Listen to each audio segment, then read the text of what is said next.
Mind में आप disturb रहोगे तो प्राण डिस्टर्ब होगा, प्राणमय कोश डिस्टर्ब होगा, मतलब कि अभी एनर्जी नहीं जा रही है ऑर्गन सिस्टम्स के पास। The healing that was supposed to happen in 6-7 months वो 2-3 महीने में होगी। वाओ। बिकॉज वो प्राण वेस्ट नहीं हो रहा ना in feeling sad, in feeling sorry. वो प्राण अपना काम करना स्टार्ट करती है। जैसे लपटें निकल रही थी मेरे फ्लैट में से, मतलब कि एवरीथिंग वाज बर्न्ड। और मुझे मेरे क्या लग रहा है, हवन हो रहा है, नेगेटिविटी जा रही है, कैसा माइंडसेट है। तो बेड में बैठ के 2 मिनट लाइफ सांस चेक कर लो, चल रही है, good day, it's a good day. गलत खाना खाएंगे पेट खराब होगा, गलत सोचेंगे दिमाग खराब होगा, सिंपल। ज्यादा खाएंगे डायरिया हो जाएगा, ज्यादा सोचेंगे तो मेंटल डायरिया हो जाएगा।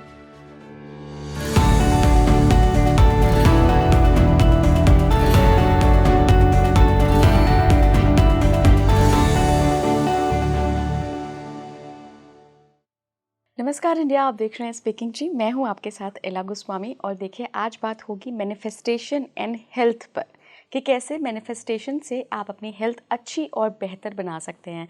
मेरे साथ बहुत स्पेशल गेस्ट जुड़ रही हैं। मैं स्वागत करना चाहूँगी वृंदा भट्ट जी का। बहुत बहुत स्वागत है ma'am. Thank you so much Ila, thank you for having me. आप लाइफ कोच हैं, एनर्जी हीलिंग कोच भी हैं, हेल्थ पे बहुत अलग तरीके से बात करती हैं, मैनिफेस्टेशन को जोड़ती हैं। मैम, मनी, करियर, रिलेशनशिप सभी हो गए, लेकिन हेल्थ ही अच्छी नहीं है तो फ़ायदा क्या? एग्जैक्टली। तो क्या मैनिफेस्टेशन हेल्थ को अच्छा करने के लिए भी किया जाता है? ऑफ कोर्स, कि जब मैं मैनिफेस्टेशन सिखाती हूँ ईला, इट इज़ सबसे पहली चीज़ जो आप मैनिफेस्ट करते हो वो हेल्थ ही है। ओके। और हेल्थ का मतलब क्या है उसको समझना। Health is not just absence of disease, उसको हेल्थ नहीं बोलते। अच्छा। हेल्थ का मतलब है आपकी ऊर्जा। Are you a vibrant human system? आपका health comes from mental health, pranic health. आपके सब जो कोश हैं, जो सटल बॉडीज हैं, they have to be vibrant. Okay. And as a consequence of all of your bodies, अन्नमय कोश, प्राणमय कोश, मनोमय कोश, जब इन पे आप तीनों पे काम करते हो, that will ensure good health. Good health मतलब कि डिजीज नहीं होगा, वाइब्रेंसी रहेगी। और अगर आपके अंदर ऊर्जा ही नहीं है, वो एनर्जी का लेवल नहीं है, तो क्या मैनिफेस्ट करोगे? So, सबसे पहली चीज़ जो मैं सिखाती हूँ वो है मैनिफेस्ट गुड हेल्थ। और जब हेल्थ की बात करते हैं लोगों को ना, सबसे पहले एक्सरसाइज, डाइट की बात होती है, and they connected to aesthetics. Exercise सोच करने का तब सोचते हैं जब थोड़ा पेट बाहर आ गया या डाइट करने का तब सोचते हैं जब उनको कुछ वे में दिखना है। That is not the correct way. Health has to be your priority, meaning not just any absence of disease, it's physical, mental, emotional, spiritual wellbeing. Health की डेफिनेशन पढ़िएगा उस WHO की भी। It's not just absence of disease. हर level पे there has to be a certain level of vibrancy, positive energy, and that is what guarantees you good health. Health नहीं होगी तो आप वैसे भी मैनिफेस्ट नहीं कर पाओगे। बीमार इंसान मैनिफेस्ट नहीं कर सकता। आप सोच के देखिए, आपके पास ऊर्जा नहीं है तो आप क्या मैनिफेस्ट करोगे? सब कुछ तो एनर्जी का खेल है। अच्छा मैम, ऐसा क्यों होता है कि हम देखते हैं बहुत सारी जो बड़ी डिजीज़ेज़ होती हैं उनसे कुछ लोग तो बहुत आराम से बाहर निकल आते हैं और कुछ लोग छोटी डिजीज़ेज़ में ही बहुत परेशान हो जाते हैं। तो क्या यहाँ भी लॉ ऑफ अट्रैक्शन, मैनिफेस्टेशन काम करता है? Of course. जब हम हीलिंग की बात करते हैं ईला, आपने कहा अभी तो डिजीज आपने कहा मैनिफेस्ट हो गई। पहला स्टेप होता है कि प्रिवेंट करना। ओके। डिजीज ओवरनाइट नहीं आई है। लाइक आई मेंशन्ड अर्लियर कि डिजीज पहले आती है as disturbance only in the psychological body. ऐसा हमारे योगिक सिस्टम में माना जाता है। पहले वो डिस्टर्बेंसेस आती हैं, उनको आप हैंडल नहीं करो तो वो साइकोसोमैटिक बनती हैं, देन प्रॉपर डिजीज बनती हैं। उसको भी आप हैंडल नहीं करो तो वो जाके आपको फिजिकल बॉडी में वो प्रॉब्लम आ जाती है, सोमैटिक बनती है। वो भी आप हैंडल नहीं करो, अपने आप को एक ह्यूमन सिस्टम की तरह आप उसके ऊपर काम नहीं करते, then only the disease will become organic, जब वो इलाज के बाहर हो चुकी है। अभी वो रिवर्स नहीं हो पाएगा। In fact today modern medical science is saying that almost all of the lifestyle diseases, whether it's hypertension, diabetes, obesity, cardiovascular diseases, ये सब कहीं ना कहीं connected हैं with excessive stress and anxiety। मतलब कि मनोमय कोश, माइंड में आप डिस्टर्ब रहोगे तो प्राण डिस्टर्ब होगा, प्राणमय कोश डिस्टर्ब होगा मतलब कि अभी एनर्जी नहीं जा रही है ऑर्गन सिस्टम्स के पास। तो अगर एनर्जी नहीं जाएगी तो रिपेयर कैसे होगी बॉडी में? वो रिपेयर नहीं होगा तो eventually there is blockage of prana and the disease will start manifesting. वो ऑर्गन सिस्टम फेल करना स्टार्ट कर देगा या ऑप्टिमली परफॉर्म नहीं करेगा पहले तो, और हम फिर भी कुछ नहीं करते, हम वही बैड लाइफस्टाइल जीते जाते हैं and then over time it will manifest as a disease. Ma'am पहले तो प्रिवेंशन है। राइट, आपकी थोड़ी सी बात कर लेते हैं। आप हेल्थ कोच भी हैं, तो आपकी जर्नी हेल्थ एंड मैनिफेस्टेशन के सेक्टर में कैसी रही है? Very interesting this topic is. मैं खुद को होलिस्टिक वेलनेस कोच भी बोलती हूँ। Okay. मुझे एक टाइटल समझ नहीं आता, मुझे चाहिए कि वो मुझे कुछ डिस्क्राइब कर सके when I am observing life from 360 degrees. Okay, तो मेरी जर्नी जब स्टार्ट हुई थी, आई वॉज इनटू फिटनेस। जो फिजिकल फिटनेस की बात कर लें, मैं एक बहुत चबी किड थी। क्या बात आई वॉज वेरी ओवरवेट। तो एक बारी मैं 10-12 साल की होंगी, 10-11 साल की होंगी, and I was walking and somebody commented कि लगता है कि तब तक मुझे पता भी नहीं था कि मैं मोटी हूँ। तो किसी ने कमेंट किया कि लगता है कि बेबी एलिफेंट जू से भाग गया। तो वो मुझे बड़ा चुभा, एंड थैंक गॉड कि चुभा। And then I went home and I cried and I told my mother I am going to lose weight. Mummy भी सोचे क्या हो गया, छोटी सी तब 10-11 साल का बच्चा ही होता था। हाँ, तो and I thank whoever said that comment to me, क्योंकि दैट वेक्स मी अप। हर क्रिटिसिज्म खराब नहीं होता, गलत नहीं होता, उसको सही मायने में समझने का और उस पर इम्प्रूव करने का जज्बा होना चाहिए, वो ऐसा माइंडसेट होना चाहिए। And then I started doing everything which उस ज़माने में बोला जाता था कि फैट बंद कर दो, लो फैट बंद कर दिया, उबली सब्जियां खाई सुबह से लेकर रात तक फॉर 7 years। 7 years ऐसी विल है मेरे पास। 7 years तक उबली सब्जियां खाई सुबह शाम को, और सोचा कि बड़ी अच्छी चीज़ कर रही हूँ। एक्सरसाइज भी स्टार्ट कर दी, वो जेन फोंडा की एक्सरसाइज वीडियोस आते थे, वो देख देख के करती थी। अभी तक पता था, लग रहा था कि अच्छा हो रहा है, सब वेट तो चला गया, साथ में हेल्थ भी चली गई। So by the time I was 19-20 I started walking with a limp. किसी को समझ भी ना आए कि ये, मुझे भी समझ नहीं आ रहा था कि क्या हो रहा है, कि बॉडी में ऐसे क्रैम्प्स आ रहे हैं, नोबडी कुड अंडरस्टैंड। चेकअप्स कराए, रेगुलर चेकअप्स कराए, उसमें कुछ नहीं निकला। And then some friend of my brother's he suggested कि शायद ये ऑस्टियोपोरोसिस तो नहीं है, क्योंकि तुम्हारी एज में नहीं होता है, तो किसी ने सस्पेक्ट भी नहीं किया था। So when they checked, did the scanning, they said कि ये तो बहुत हाई डिग्री का ऑस्टियोपोरोसिस है इनको, ये स्नीज करेंगे तो रिब्स क्रैक हो जाएंगे। तो मैंने जो इतनी अपनी हैप्पी स्टेट बनाई थी, बड़ा I used to feel proud of myself कि मैंने देखो वेट कम कर लिया और हेल्थ लूज कर दी। तो वो तो बड़ा धक्का लगा। तो ऐसी एक स्टेट में लकीली उन्होंने कहा एक चीज़ ने तुम्हें बचा के रखा है, वो है एक्सरसाइज। तो ऑफ कोर्स 6-7 महीने लगेंगे आपको नॉर्मल होने के लिए, तब तक आप ऐसी लिम्प कर करके चलते रहना। तो लेकिन एक्सरसाइज मत छोड़ना, जितनी हो सके करते रहना। तो एक दिन ऐसी लिम्प कर करके रोते रोते मैं जा रही थी, तो रोना आ रहा था कि I had gotten so, I used to feel proud of myself कि मैंने अचीव किया है। लोग भी कितना अप्रिशिएट करते थे, छोटी थी। I start feeling very bad and conscious की, और तो मेरे को बहुत कॉन्शियस हो गई थी कि यहाँ से उठ के वहाँ जाना है, तो वो लिम्प दिखती थी मेरे चाल में, तो बहुत एम्बैरेसिंग लगता था। तो ऐसी स्टेट में I was crying and I was walking. और कहते हैं ना, ईश्वर की जब कृपा होती है तो you have to just pay attention. तो ईश्वर की कृपा हुई कि सामने से एक बच्चा भागते हुए आ रहा था। Unfortunately he was on crutches, कि उसकी लेग सिग्निफिकेंटली छोटी थी दूसरी टांग से। अनफॉर्चुनेटली पोलियो था उसको, but the child was laughing. और उसके साथ बाकी बच्चे खेल रहे थे, वो आगे आगे भाग रहा था, बाकी उसको चेस कर रहे थे, और मैं वहीं रुक गई। I must be 19-20, age exact नहीं याद, बट अराउंड दैट टाइम 21 होगा। And I looked at that child और मैं रुक गई।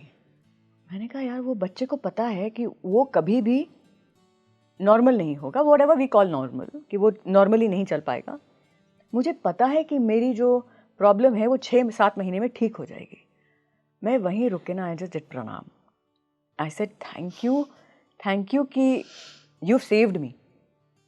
आई prayed for the child also कि I hope he laughs like this for the rest of his life. And I said thank you, I am not going to complain. That was the last day I felt sorry for myself, Ila. Last day. जब एक time आपको कुछ दिखता है ना, वो lesson आपके लिए काफ़ी होता है। मे बी वो एलिमेंट ही आई थी मुझे ये दिखाने के लिए, ये मोमेंट बताने के लिए कि तुम जैसे भी हो बहुत, अभी भी बहुत लकी हो. And the beautiful part that happened Ila from that moment, जब जैसे मैंने एक्सेप्ट किया that I am so blessed, I am lucky, even if the problem है टेम्पररी है, चली जाएगी. The healing that was suppose to happen in 6-7 months वो 2-3 महीने में होगी. वाओ. बिकॉज वो प्राण वेस्ट नहीं हो रहा ना in feeling sad, in feeling sorry. वो प्राण अपना काम करना स्टार्ट कर दिया. अदरवाइज वो कुड़ने में, वो सैड फीलिंग लाने में, रिग्रेट में वो एनर्जी वेस्ट होती है. सो वो ऊर्जा वेस्ट होनी बंद होगी and my healing happen. Then again this is the power of your mind in healing. Then again अभी तो मैंने of course then I got certified and I got in dietetics and in exercise. मैं बॉम्बे आ गई. I'm training the biggest of stars. All that happened, all part of manifestation. और मैंने deliberately try भी नहीं किया, पता नहीं कैसे, कृपा से ही होता चला गया सब कुछ. And now it had become कि नहीं, healthy diet, healthful diet, education मुझे समझ आ गया, समझ आना बहुत ज़रूरी है. सब ये nonsense diet जो किया था उससे बहुत बड़ी price pay की है. So you educate yourself, you learn your lessons and you do the needful. तो मैंने education की, nutrition समझा, exercise समझा, तो मैंने कहा चलो then I'm fine. Then I know about health. And then my father was diagnosed with cancer. Oh. And he was epitome of health for me, क्योंकि वो हमेशा सही खाते थे, नपा तोला खाते थे, घर का खाना ही खाते थे और रोज एक्सरसाइज करते थे. तो वो एक शॉक लगता है कि ये क्या हो गया. डैड जिनकी इतनी क्लीन लाइफस्टाइल है और इतनी हेल्दी लाइफस्टाइल है according to my understanding till then, मैंने कहा ये क्या हो गया. सो वो सवाल जागते हैं अंदर. आपको जब भी कोई शॉक लगता है ना, उसका पर्पस होता है सवाल जागना, ताकि आप वो सवाल का आंसर ढूंढो. People grudge painful experiences. Painful experience आपको कुछ दिखाने के लिए आते हैं, और जैसे वो आप वो सीख लो ना तो पेन खत्म हो जाती है. तो that happened and just dad unfortunately did not make it. We lost him to cancer and then right after when we lost him to cancer, तभी हमें पता चला कि my brother's son also has cancer, and he was a child. Oh my he was a young life, and unfortunately we lost him also to cancer. I'm so sorry. But I am indebted, Ela, I'm indebted to their souls, क्योंकि जो भी वो घटना घटी, pen तो immense pain हमेशा नहीं रहती है. There's a difference. हमेशा नहीं रहती है पेन. उस समय जो पेन महसूस हुई, अगर आप उसको प्रोसेस कर लो ना कि ये हुआ क्या है और क्यों हुआ है, तो पेन निकल जाती है. वो लेसन मिल गया आपको. My lesson was to dive deeper into the meaning of life. वहाँ से मेरी स्पिरिचुअल जर्नी स्टार्ट हुई and the pain vanished. I am indebted to their souls कि वो उस सीन के मीडियम बने कि उन्होंने मेरे स्पिरिचुअल क्वेस्ट को जगाने में हेल्प किया. अभी तक आई डू प्रणाम to my father and Kabir soul कि वाओ. एंड जैसे उन्होंने जिया है ना अपनी डिजीज़ को, I have to share something very beautiful with you, क्योंकि कर्म एक बहुत बड़ा एस्पेक्ट है. Even when we come to anything, manifesting anything, whether it's health और वेदर इट्स मनी, वो कर्म परमिट करना चाहिए आपको. आपका जो प्रारब्ध है वो फलित होगा. प्रारब्ध आप नहीं बदल सकते, आप अपना करंट कर्म बदल सकते हो, और ताकि आपका फ्यूचर सुधर जाए. प्रारब्ध नहीं बदल पाओगे. इसमें कहाँ आप कंट्रोल में हो. This was a letter my father wrote to my brother because he had throat cancer. ये मैंने पहले कहीं शेयर नहीं किया है अभी तक. एंड उसमें लाइफ का ना निचोड़ है. I come from a spiritual family. उसमें आपको, और आपने जब अपने ही पेरेंट को ऐसे जीते देखा है ना, both my mother and father very, I consider them powerful beings. तो उन्होंने चिट्ठी लिखी. थ्रोट कैंसर था तो of course he could not speak after a while. तो उन्होंने चिट्ठी लिखी मेरे भाई को, and of course we would feel upset and sad, and nobody wants to see. And he was a very handsome, tall, handsome man who used to he used to play hockey, and he played even at the country level. He played hockey. So उनको ऐसे deteriorate होके देखते ना, तो हम you can imagine what happens to the family. And he wrote a letter in that state of immense pain. He wrote a letter to my brother कि मैं देखता हूँ आप लोग बहुत उदास लगते हो. Please don't worry about me. I lived my youth well. I lived my married life very well. I lived my business life very well. Now I want to live this disease very well. So deep. So deep. So don't feel upset. This is a part of my life. क्या बात है यार, कि आप pen को इस level and actual physical pain को आप इस लेवल तक एक्सेप्ट कर लो. सो वो लेसन मुझे from that role playing that happened है. तो सब कुछ, all of this is a dream manifestation. अगर मूल तक, माया के मूल तक जाओ तो है तो यही. लेकिन हम इन्वॉल्व हैं तो पेन भी फील होती है. And the same experience came from the soul of my brother's child also. He was also immense strength even during the final days. So it taught me and it started me towards the journey of spirituality. कि अभी तो समझना है यार, ये body ऐसे आई, रिश्ते सामने, मेरे सामने रिश्ते भी खत्म हो गए. जो पेन उस टाइम हुई उससे फिजिकल बॉडी पे भी इफेक्ट पड़ा. I got PCOD at that time, जो अभी बहुत बड़ा इशू है PCOD का, because the body is going through stress. It's और वो स्ट्रेस आप कैपेसिटेट नहीं कर पा रहे हो, पेन आप कैपेसिटेट नहीं कर पा रहे हो. And physical symptoms I like I told you आएंगे. I went to the doctor क्योंकि उसके सिम्टम्स आ रहे थे. तो I went to the doctor. She said कि अरे इट्स PCOD. एंड तब तक मुझे इतनी समझ आ गई थी कि आई हैव कॉज दिस. ये जो मेरे को स्ट्रेस फील हुआ है इसकी वजह से ही वो प्राण डिस्टर्ब हुआ. प्राण डिस्टर्ब हुआ तो फिजिकल बॉडी डिस्टर्ब होगी. ऐसे मुझे शी सेड ये आपको मेडिसिन खानी पड़ेगी and you have to continue taking this medicine. I said no, give me 3 months. Modern medicine का है बहुत इंपॉर्टेंट रोल है. आई सेड मेरे को 3 महीने का टाइम दो, ये मैं निकाल के आऊँगी. अगर तब तक नहीं गया then I will do what you saying. 3 months I worked on myself. I work better on my healing, my own healing, cleaning up the mind, doing other practices. 3 months I went back to it was gone. Clear. This is the power of human mind. Provided the karma permits. नहीं तो बहुत powerful beings को भी होती हैं life threatening diseases.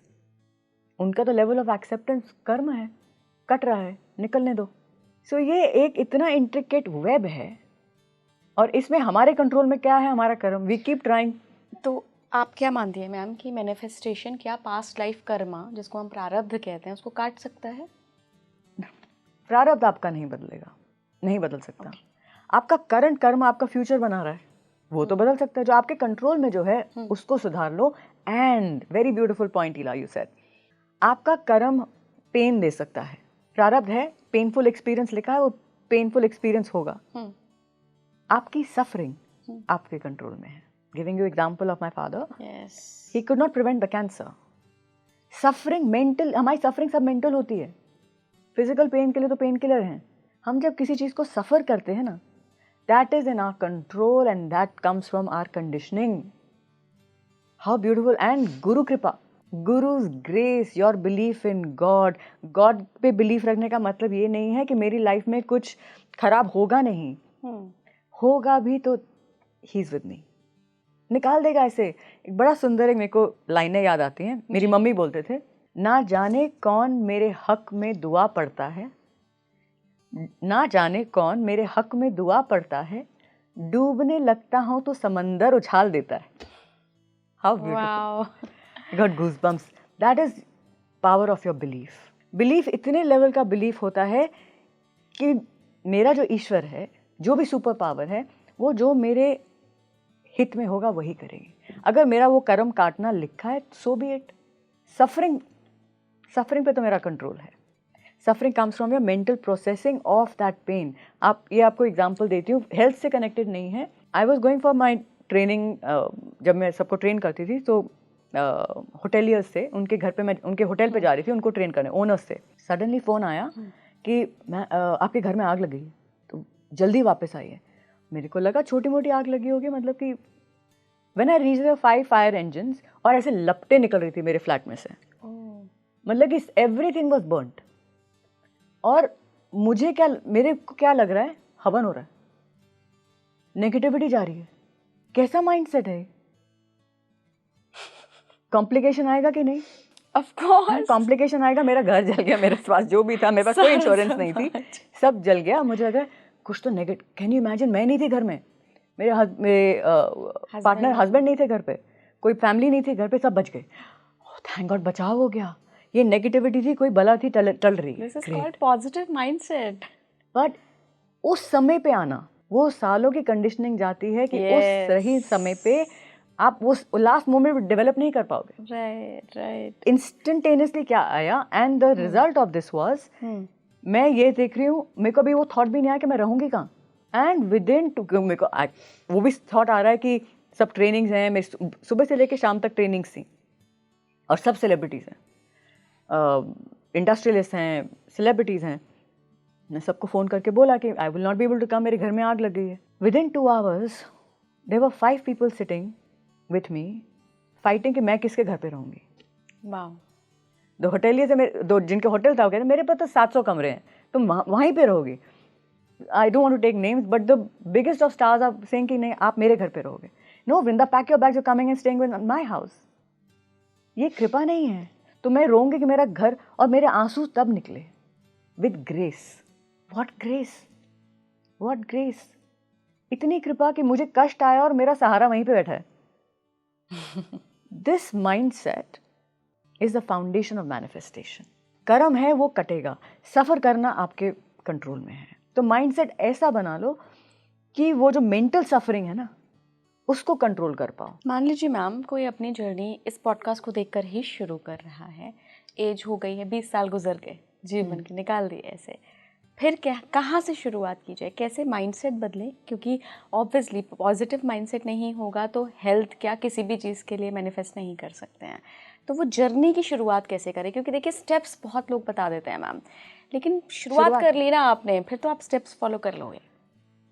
और शुरुआत, क्योंकि इतने डिफरेंट एस्पेक्ट्स हैं जो इन्वॉल्व होते हैं आपकी हेल्थ को बिगाड़ने के लिए. आपको लगता है बहुत स्ट्रेट फॉरवर्ड, आपको लगता है ये इन्फेक्शन आया और मैं बीमार पड़ गया. ऐसा नहीं होता है. आप बीमार तब पड़ते हो जब आपकी इम्यूनिटी वीक होती है. इम्यूनिटी वीक तब होती है जब आपकी ऊर्जा कम होती है, आपका प्राण कम है.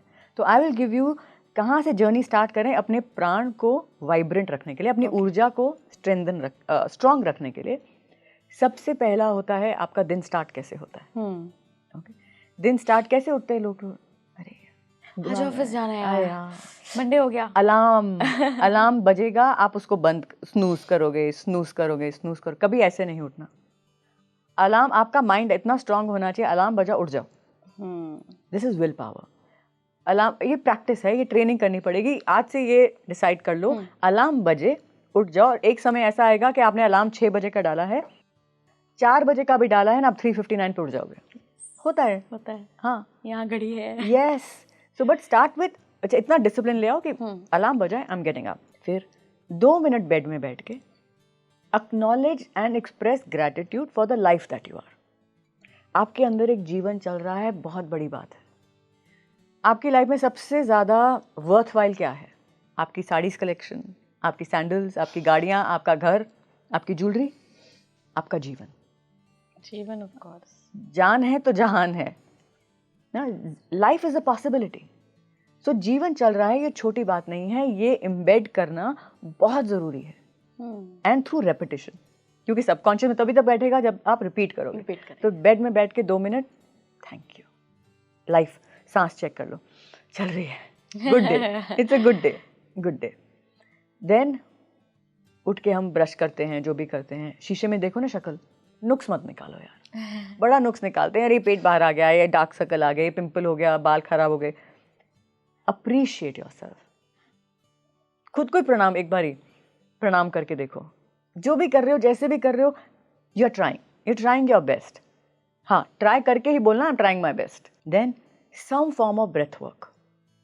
कोई ब्रेथ वर्क नहीं आता, कोई प्राणायाम नहीं आता, तो सांस बेसिक लेना तो सीख लो. इनहेल करते हो तो पेट बाहर आनी चाहिए, एक्सहेल करते हो तो पेट अंदर जानी चाहिए. इतना सुधार लो.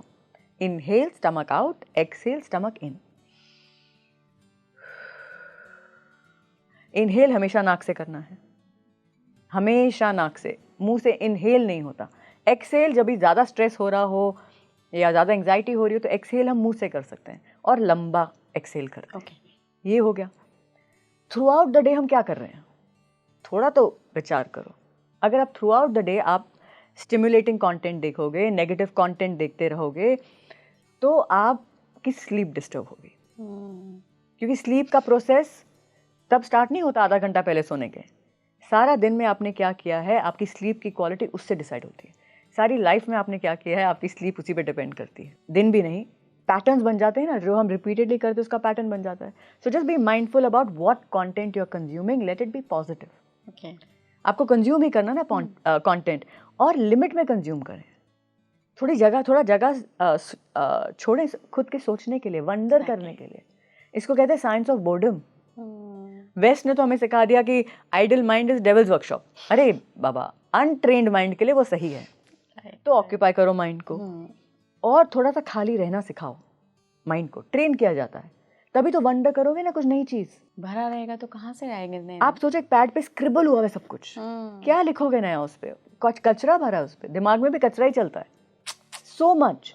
और आधा कचरा आपका है ही नहीं, आपने इंस्टाग्राम पे 10 बार ऐसे देखा, वो वहाँ का कचरा अंदर आ गया। और ये इंस्टाग्राम की प्रॉब्लम नहीं है या सोशल मीडिया की प्रॉब्लम नहीं है, उधर पॉजिटिव चीज़ें भी हैं। पॉजिटिव चीज़ें देखो और खुद पे काम करो। सिर्फ देखने से नहीं होगा, करने से होगा। Work upon yourself, then take care of your physical body. Exercise and eating healthy is as important as taking care of your mental emotional body. गलत खाना खाएंगे पेट खराब होगा, गलत सोचेंगे दिमाग खराब होगा। Simple simple. ज़्यादा खाएंगे डायरिया हो जाएगा, ज़्यादा सोचेंगे तो मेंटल डायरिया हो जाएगा। बॉडीज हैं दोनों, mental emotional body, physical body, principles दोनों के सेम हैं। एक्सरसाइज करना बहुत ज़रूरी है, नॉट फॉर एस्थेटिक्स। एस्थेटिक तो बाय प्रोडक्ट है। आजकल तो पूरा वर्ल्ड लगा हुआ है एस्थेटिक्स के पीछे, हेल्थ खराब कर रहे हैं एस्थेटिक्स के चक्कर में। मैं तो पहले खराब कर चुकी, लेसन जल्दी सीख लिया, वो ना अनजाने में किया था। Very very important that you prioritize your health. उस पर्सपेक्टिव से एक्सरसाइज करें, ये मेरे लाइफ के लिए ज़रूरी है, मेरे प्राण के लिए ज़रूरी है, टू सर्कुलेट द प्राण। राइट। सो उससे आप जब एक्सरसाइज को अप्रोच करोगे तो मॉडरेशन में करोगे। एंड प्रकृति का नियम है, नेचर थ्राइव्स इन बैलेंस। अति करोगे, किसी भी चीज़ में अति करोगे तो वो नुकसानदेही होगी, चाहे वो एक्सरसाइज ही क्यों ना हो, चाहे वो एक्सेसिव ईटिंग ही क्यों ना हो, एक्सेसिव डाइट क्यों ना हो, तो वो नुकसान करेगी। ये कर लिया, और अभी अब सोने की प्रक्रिया आप उसको करिए, फॉलो करिए। Before you go to bed, just write down 5 things which really made you smile during the day. चाहे वो कुछ सनराइज हो, चाहे वो किसी ने कॉम्प्लीमेंट दे दिया हो, चाहे वो हो आपने कुछ फ्लावर देख लिया ब्लॉसम होता हुआ। जब आपको पता है कि आपने आपकी ग्रैटिट्यूड जर्नल में वो 5 चीज़ें लिखनी है, तब आप उनको ढूंढोगे अगले दिन। इसको कहते हैं पॉजिटिविटी बायस। ओके। हमने कहा लोगों की हैबिट बन गई नेगेटिव ढूंढने की, वही तो बदलना है। तो जब आपको पता है कि आपको लिखना है रात को, तो आप उसको ढूंढोगे, and then you will write down those 5 things every day. और तब तक लिखोगे जब तक ये हैबिट ना बने। All of this is laying the foundation of your health. ऐसा सिस्टम जब वाइब्रेंट होगा ना, जो नेगेटिविटी में एनर्जी ड्रेन ना हो रही हो, वाइब्रेंसी है, तो ना इन्फेक्शन होगा, और कभी कभार हो गया तो जल्दी हील कर जाओगे। और अगर ऐसा कुछ भी हो गया जो कर्म बहुत भारी है, कर्म का मतलब समझते हो, थॉट, वर्ड, एक्शन, ये भी तो कर्म है। ये आपका क्रियामान कर्म है, करंट कर्म, ये भी तो सुधारना है। प्रारब्ध का जो होगा वो लिखा है, सफरिंग आपके कंट्रोल में है। कटने दो ना, कर्म जा रहा है। One last example, I will really share this with you. This happened in my guru's ashram, Yogiraj Siddhnath जी, उनके आश्रम पे हुआ। मैं ऐसे भागते जा रही थी गुरुनाथ के रूम की तरफ, पाँव मेरा बहुत ज़ोर से मुड़ गया, और ऐसा मुड़ा कि मुझे आवाज़ आई, टक, नहीं हाँ, ऐसे करके, बोन में गिरी नहीं, बट मुझको फील होता है वो, और पेन, इमेंस पेन। और मैं ऐसे लिम्प करते करते जा रही हूँ उधर तक, बस पहुँच गई। तो he asked me why you limping, तो आई सेड गुरुनाथ पाँव मुड़ गया। अच्छा है, गुरु के आश्रम में हो रहा है, बड़ा कर्म निकल रहा है, छोटे में निकल रहा है, हल्के में निकल रहा है, ये माइंडसेट है। तो मैं वापस चली गई Bombay, and then training started. मैं वर्कआउट भी कर रही हूँ, भाग नहीं पा रही थी, वर्कआउट वेट ट्रेनिंग हो रहा था, everything I was doing, and I was training my clients also. तो इतनी स्वेलिंग है पाँव में, लेकिन पेन इतनी नहीं हो रही थी। तो मैंने थोड़ा 20-25 दिन इग्नोर किया। आफ्टर दैट मैं कहा स्वेलिंग जा नहीं रही, नीचे चेक करा लूँ। तो मैं गई उसका एक्सरे कराने। तो उन्होंने कहा आप कैसे आए हो? तो मैंने कहा मैं चल के आई हूँ। कहते आप चल सकते हो? मैंने कहा हाँ। कहते चल के दिखाओ। मैंने कहा देख लो। कहते आपके पाँव में तो फ्रैक्चर है। तो हेयरलाइन था ऐसे, लेकिन मैं इसको कुछ नहीं कर सकता, मैं क्या ट्रीट करूँ इसको? तो आप चल फिर रहे हो तो चल फिर रहो, चल फिरते रहो। तो that was it. And anyways after few days it became fine. So अगर मैंने उसके बारे में और सोचा होता, एंड द सोच कि वो सोच से स्टार्ट होती है हीलिंग की बड़ा कर्म सस्ते में निकल रहा है, गुरु के आश्रम में है. Another time I fractured my toe. Mindset, हर चीज़ में माइंडसेट है. ये नहीं कि फ्रैक्चर नहीं हुआ, फ्रैक्चर हुआ तो उसके बाद माइंडसेट क्या बना, हाय हाय मेरे को ही क्यों होता है. तो मुझे वो फ्रैक्चर हुआ टो में, छोटा टो होता है, पिंकी फिंगर पाँव में. तो उसमें ऐसी पोजीशन पे फ्रैक्चर हुआ कि I could still do everything. और उसी समय another friend of mine got a fracture. ऐसी जगह पे वो फ्रैक्चर हुआ कि वहाँ पे she had to take bed rest. मेरा थोड़ी ऊपर लेवल की हुआ था कि मेरे को उसको दोनों फिंगर्स को ज्वाइन कर दिया, ऐसे टेप कर दिया, एंड दैट वाज फाइन. उनका 2 इंच नीचे हो गया तो उनको वो पाँव को इमोबिलाइज करना पड़ा. She had to wear a cast. मैं कहूँ थैंक यू गॉड कि मेरे को फ्रैक्चर भी दिया तो ऐसी जगह दिया कि वो हील हो जाए. मेरा कोई काम ही नहीं रुका, मैं वर्कआउट भी कर रही हूँ, काम भी कर रही हूँ. Mindset, everything is mindset. And yes, take care of your human system. मैं इसको ह्यूमन सिस्टम बोलती हूँ. At the level of physical body के लिए एक्सरसाइज एंड डाइट, प्राणमयी कोश के लिए प्राणायाम्स एंड ऑल शुद्धि क्रियाज होती हैं, एंड मनोमयी कोश के लिए अच्छा सोचो, affirmations, breath work, all of this works in totality. तो जब हेल्थ मैनिफेस्टेशन की बात करते हैं ना, इसमें एफर्मेशंस यूज करते हैं. ओके. सबसे पहले क्योंकि आपकी सोच बदलना बहुत ज़रूरी है. तो आप अपने आप को बोलते हो I have perfect health, I have good health. Present tense में बोलते हो आई हैव, मेरे पास है. हाँ, मेरे पास है good health of body and mind. चाहे नहीं है, चाहे कोई प्रॉब्लम है, लेकिन आप वो प्रॉब्लम के ऊपर फोकस नहीं करते हो. आप बोलते हो नहीं, I have good health, I have good health. And yes, you do whatever is required, take the treatment. लेकिन माइंड में आपके यही चलता है ये टेम्पररी है, निकल जाएगा. लेकिन आप जो मैनिफेस्ट कर रहे हो वो प्रेजेंट टेंस में बोलते हो, आई हैव गुड हेल्थ. और उसके बाद विजुअलाइजेशन प्रैक्टिसेस होती हैं. That is what I teach in the workshop. यहाँ बता सकते हैं आप? वो डिटेल्ड है, वो लंबा रहेगा, क्योंकि उसमें आप माइंड को ऐसे लेवल पे काम करते हो. उसको इट्स वेरी ब्यूटीफुल प्रैक्टिस. उसको इतना लेवल पे काम करते हो कि जब उस समय जब आप जो बोलते हो वो अच्छे से रजिस्टर होता है. अल्फा ब्रेन वेव्स बोलते हैं उसको. एट दैट ब्रेन वेव्स होती हैं. तो वो थोड़ी सेटल, थोड़ी काम होती हैं ब्रेन वेव्स. तो एक और टिप है, वो ब्रेन वेव्स तब भी क्रिएट होती हैं जब आप अवेक से स्लीप की तरफ जा रहे हो, कि माइंड एकदम काम हो रहा है एंड अभी सोया नहीं है. Okay. At that point when the suggestion comes, तो इसलिए सोने के पहले भी, वो सोने के समय हम वो एफर्मेशन सुन सकते हैं. I have good health, I have good health, मेरी हेल्थ अच्छी है, अच्छी हो रही है, every day I am getting better and better. So ये ऐसे काम करते हैं. Thank you so much ma'am जुड़ने के लिए. काफ़ी सारी चीज़ें पता चली हैं कि कैसे आप अफर्मेशन का यूज़ कर सकते हो, कैसे आप मैनिफेस्ट कर सकते हो, स्टार्टिंग कहाँ से कर सकते हो. देखिए, हेल्थ से बड़ी ना कोई भी चीज़ नहीं है. सबसे पहले अपने शरीर को स्वस्थ रखिए, मन को स्वस्थ रखिए, शारीरिक मानसिक रूप से स्वस्थ रहिए. फिर देखिए कि लाइफ में हर चीज़, सारी खुशियाँ, सारी फाइनेंशियल गोल्स, सब कुछ अट्रैक्ट कर लेंगे आप. जुड़े रहिए स्पीकिंग ट्री के साथ. नमस्कार.